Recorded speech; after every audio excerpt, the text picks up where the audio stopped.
Hello everyone, and welcome to another beer review. Now, we're back on the Yorkshire series. Yes. And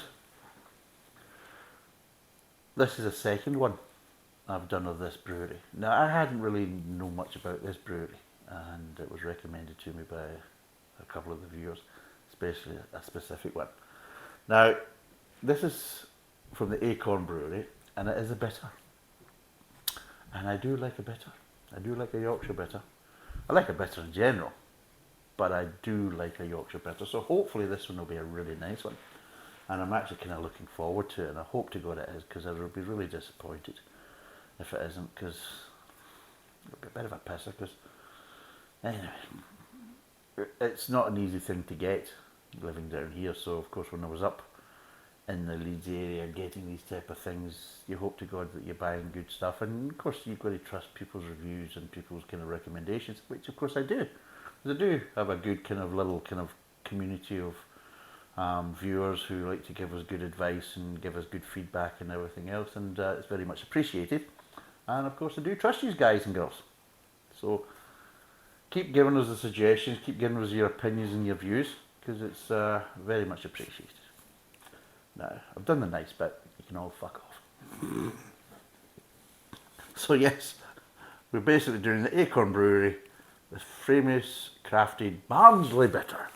Now, in the previous video, I did make some slight comments about Barnsley, and I do stand by them. And I did obviously do some impressions of people from Yorkshire. I don't know whether you class them the same as Barnsley or not. But at the end of the day, I make no apologies, because I am an annoying bastard. Alright? But yes, so we've got the Acorn Barnsley bitter. It's 3.8%. It's roughly about £2 a bottle mark. It's got Maris Otter, Crystal and Pale Chocolate. Malts, it's got UK Challenger hops, and of course it's chestnut coloured bitter with malty and spicy tones. Sounds good to me. And that's it. And I do like it. Typical kind of Yorkshire. No bullshit. There's the facts. No tasting notes of basically what does it go well with, pairing notes and all this bollocks. Just basically chestnut coloured, bitter, malty, spicy, and that's it. No bollocks, no piss, and I appreciate that. Just give us the facts and let us make up our own mind from that point of view. No spiel, no stupid stories, no like fucking field mouses in the bloody meadow and all this bollocks. So yeah, I appreciate that. Less is more, as I've said before, and yeah, I like that. So well done Acorn Brewery, well done Barnsley. And I've got a stackable. Right, let's get this poured.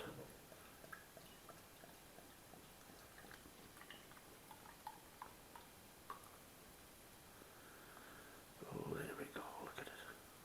That's actually a good pour. Did that quite well today. Let's build the practice.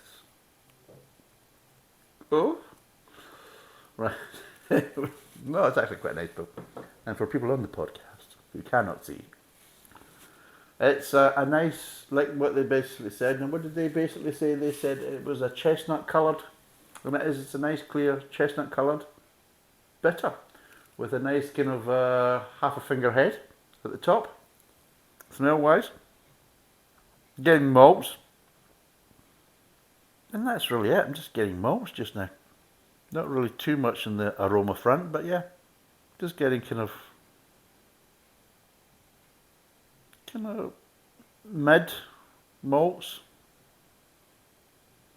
Not pale malts, but you're not getting really dark malts. You're just getting a slightly kind of medium, kind of medium roasted malts. And maybe I'm getting that kind of slight hint of sweetness, that kind of slight, you get that slight kind of effect where you're getting certain kind of aroma tones that just kind of associated with more kind of sweeter things. I'm not saying it's caramel or toffee, but you are getting that kind of slight kind of associations with that. So yes, that's what I'm getting as an aromas. So let's see what it tastes like.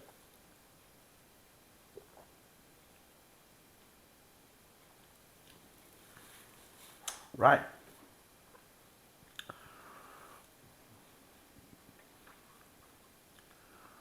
It's got the malt there. Got that kind of slight underlying sweetness. It's got a bit of bitterness to it, but initially it's quite subtle, but I've just taken the first sip. It might actually build up a wee bit more.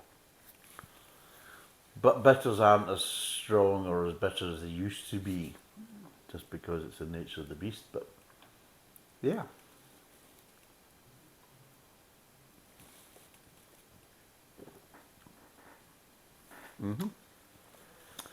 Nice little bit of earthy tones, and yeah, now I'm getting a little bit more bitterness, just a little bit more bitterness, especially at the kind of back of the roof of the mouth, which is where you really should be getting it in a kind of a bitter, because that style, because it's yeah, that's a bitterness. Yeah, just getting that nice bitterness now. You call it that afterwards. Yeah, you're just kind of lingering about the kind of roof of the mouth in a nice way. So let's kind of break down the flavours.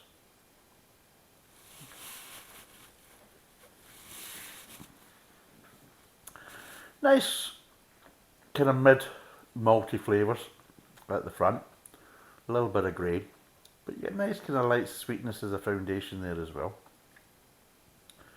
Moves on to the kind of mid tongue, and then you get a little bit more grain. The malts are still playing a part. It's almost like a kind of a mirror image of the front of the mouth, but you're getting little accents of the,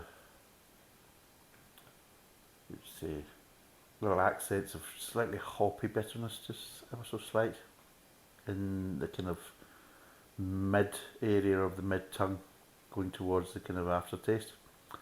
And then once you get to the aftertaste, it's kind of moving on to a little bit more bitterness. The malts are kind of dying down, you're left with a little bit more bitterness. There's still a little bit of underlying sweetness, but it's also dissipating quite quickly in the aftertaste. And yes, you are left with more of a kind of, I'm not saying prominent, but you're just left with a nice controlled bitterness. And it's kind of, it's not like the kind of hoppy citrus one where you get it in the kind of back of the tongue. This is more in kind of back of the mouth, but it's in the kind of roof of the mouth. So it's not lingering in the back tongue area, which is quite nice, around about the tonsils. So it's that kind of situation, whereas with these type of hops, they're more kind of lighter, so you're getting more of that flavour profile in the kind of roof of the mouth, which is quite nice. And yeah, nice mouthfeel, not too carbonated, but in general, it's just a nice, easy drinking Yorkshire bitter. And you can probably see, it's quite easy drinking. Probably a bit too easy drinking. It's a danger for me. But as you can see, it's nicely brewed, and I just think the flavour profiles are nice. They're nicely balanced, and it's nice to actually have a bitter where you're actually having a bitter edge to the aftertaste. Whereas I've tried bitters before. I think one of the last bitters I did was one from Berkshire, and was it Euro Boy? And there was no bitterness really there. In fact, it was lacking flavours from all over the place, and one of the flavours that was lacking was bitterness. This is the exact opposite. This actually has a good standard of bitterness, but it's nice, it's controlled, but it is there. But it's that kind of traditional British bitterness, not the kind of hoppy bitterness that you get from kind of citrus and that type of stuff. So it's not a kind of pithy bitterness. It's a different kind of bitterness, and it reacts differently in the mouth, and it's just that kind of more traditional, nice bitterness. And it's nice to have a bitter that actually has that, instead of either having one that doesn't have it, or one that's basically, well, you've used the wrong type of hops. And yes, it does have a bitterness, but it's not the right bitterness. So, I like this. I would recommend it. Thanks for all the ones that I did recommend it, because you're spot on. This is a nice beer, and as you can see, I'm drinking it rather quickly. It is quite sessionable, quite easy drinking. So, a no-nonsense Yorkshire bitter. It ticks the boxes. So if you like bitters and you like a Yorkshire bitter, then this is a good one to go for. I like this. What would I give this out of 10? Well, if I compare to a lot of other bitters that I've tried recently, maybe in the last 6 months, this is a nice one because it doesn't try to pretend it's anything apart from, it's a Yorkshire bitter, it's a nice one, it's well brewed, nice price, no mucking about, it has the right flavour profiles, nice mouthfeel, yada yada yada. I'm going to give this a 7. I'm going to give this a 7 out of 10 because it is a nice beer. As you can see, it's nice and lively, it's not dead, not mill pond, reacts well to a wee bit of agitation, easy to drink, flavour profiles are there, very nice. Thank you very much, recommend it, and yeah, it's a good bitter, which is very hard to say nowadays because there's a lot of bitters out there that just aren't, they're just lacking in bitterness and everything else and other flavours. But yeah, nice malty edge to it, like it should do, nice bitter finish. Yeah, I would definitely recommend it. It's a nice beer, and of course if I'm up that area again, I'll get some more for my own personal consumption. So, thanks for watching, cheers, and bye for now.